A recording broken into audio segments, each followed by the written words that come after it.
Hey everyone, welcome back to Collecting Nolan. This is Russ, and today I just wanted to do a video response for Brent Richards' baseball cards, and he wanted us to basically tell us what our favorite day at the ballpark was. So, growing up, I didn't really get to go to too many. I'm from Pittsburgh, so I didn't get to go to too many Pirate games. It was probably because my parents didn't like driving into town because Pittsburgh's I don't know if any of you have ever been there, but it's not the easiest town to navigate if you get stressed out about bridges or tunnels or traffic, because Pittsburgh's got a lot of all three of those, especially the bridges. I think it's the bridge capital of the world, or at least the United States, or something like that. We have a ton. But there was one time, and I don't know which game it was. I think it was probably the only game of that season that we went to. But it was during the 1991 season. And so if you've ever been, and I know it was during the 1991 season because I got the Upper Deck baseball cards at the game. My dad bought them for me.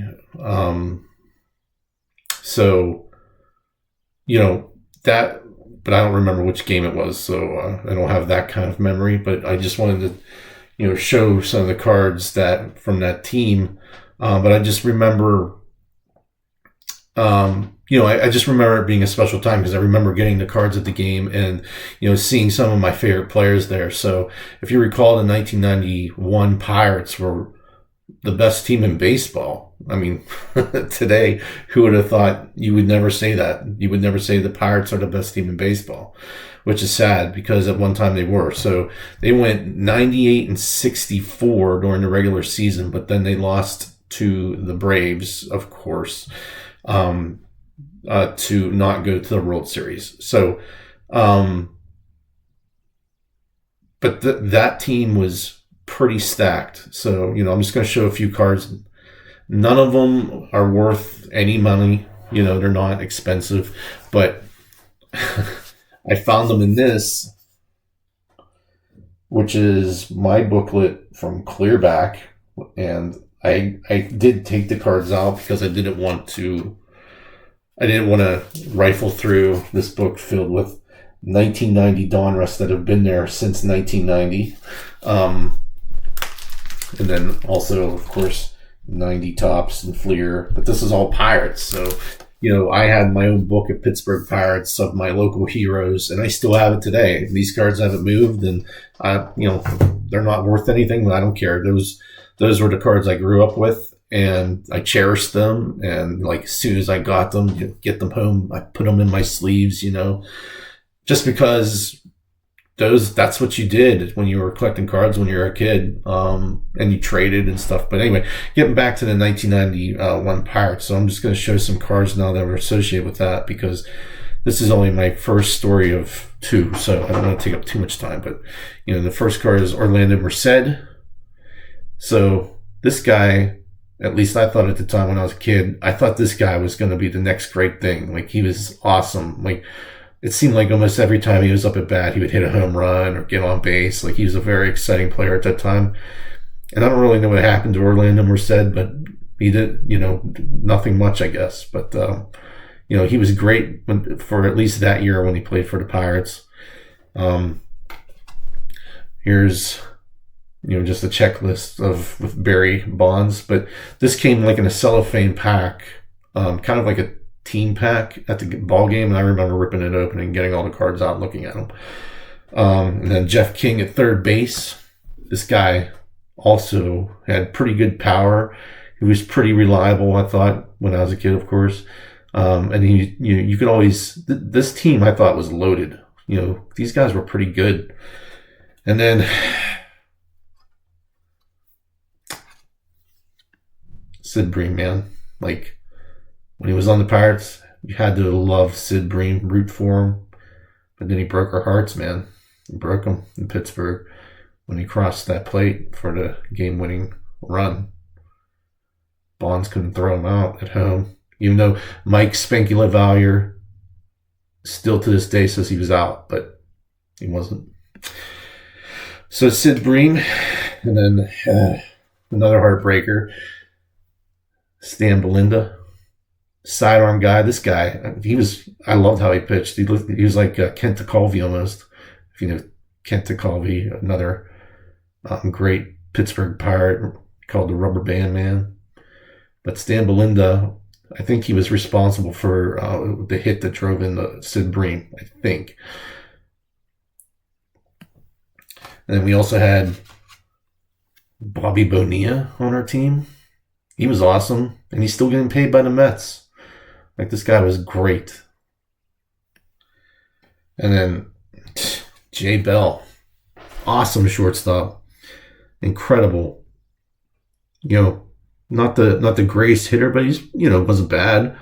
And the back's kind of cool. Has him kind of jumping up, throwing, probably trying to do a double play, maybe. I don't know. And then, you know, the classic Barry Bonds card from 1991, him sliding. Like, Bonds was, you know, he wasn't, I don't think he was my favorite player at that time, but he was okay, you know. We definitely missed him after he left, but, you know, he was okay. I think this guy was my absolute favorite batter, at least, for the Pirates. Andy Van Slyke, center fielder. He just, you know, he had a certain charisma about him, and he hustled, and he played hard, and he had a decent bat, and he just seemed like a good guy.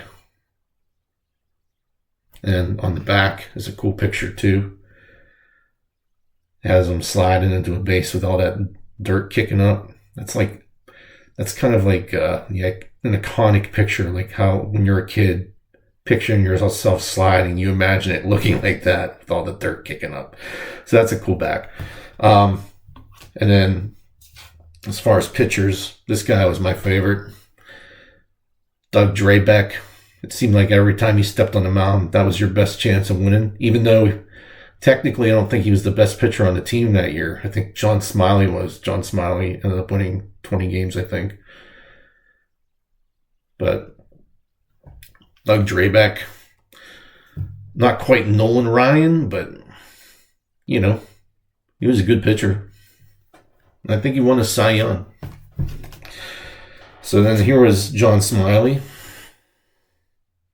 Also a good pitcher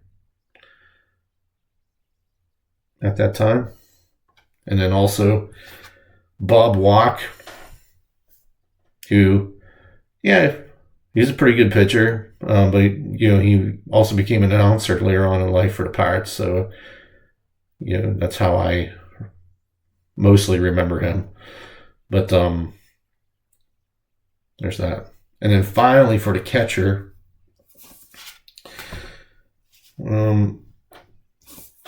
I have, of course, Spanky Mike LaValliere. And, he was just, he was like your typical catcher, it seemed like, but he was pretty good, but he's a big guy. So I don't know if it tells you how much. He's like 205, but he looked bigger than 205. There's another card, and it's one of my favorite cards, and I don't know where it is right now. Let me hold on 1 second. Let me see if I can find it. Let me check. So I thought I had everything in my stack, and then I don't. Oh yeah, here it is. I will pull out this one. Oh